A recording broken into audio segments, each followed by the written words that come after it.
এখানে যে ওষুধগুলো আছে তোমাকে বুঝিয়ে দিয়ে যাচ্ছি, ভালো করে বুঝবে, ভালো করে বুঝবে কিন্তু, নাহলে খাওয়াবে না দরকার হলে। যদি জ্বর আসে এইখান থেকে একটা খাওয়াবে, আর এইখান থেকে একটা খাওয়াবে, আর এইখান থেকে একটা খাওয়াবে। যদি জ্বর আসে তাহলে, নাহলে খাওয়াতে হবে না, নাহলে এইগুলো খাওয়াবে, এইটা খাওয়াবে না। যদি জ্বর আসে এই একটা একটা খাওয়াবে, তিনটে খাইয়ে দেবো জ্বর আসলে। হ্যাঁ আর জ্বর না আসলে এই দুটো খাওয়াবো, এইটা রেখে হ্যাঁ এইটা খাওয়াবে না, না। এটা কিন্তু অ্যান্টিবায়োটিক ওষুধ, এটা কিন্তু খাওয়াবে না। যদি জ্বর আসে বোঝো যে ঠিক হচ্ছে না, একটা এই ওষুধ আর এইগুলো একটা একটা খাইয়ে দেবে, হ্যাঁ। দেখবা জ্বর আর আসবে।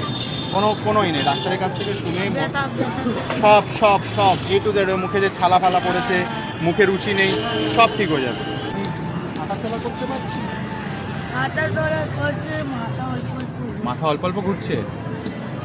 কালকে তো অনেক ঘুরছি। আরে আমি সেদিন দেখলাম খিদিরপুরে ও ঘুরে বেড়াচ্ছে, ও ফুল বিক্রি করছিলি তাই না? তাহলে তোমার কাছে কিছু টাকা পয়সা থাকলে ওকে দিয়ে দাও তো, ও জুস ফুস খাবি, ঠিক আছে? জুস দুধ ফুধ খেয়ে নিবি আর সুস্থ হয়ে যা ভাই তাড়াতাড়ি।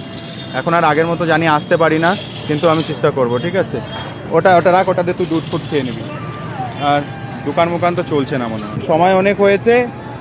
নেক্সট টাইম ভাই, মুখে তোর সে হাসিটা নেই জানিস, শরীর খারাপে সব কিছু চলে গেছে, ভালো হয়ে যাবি।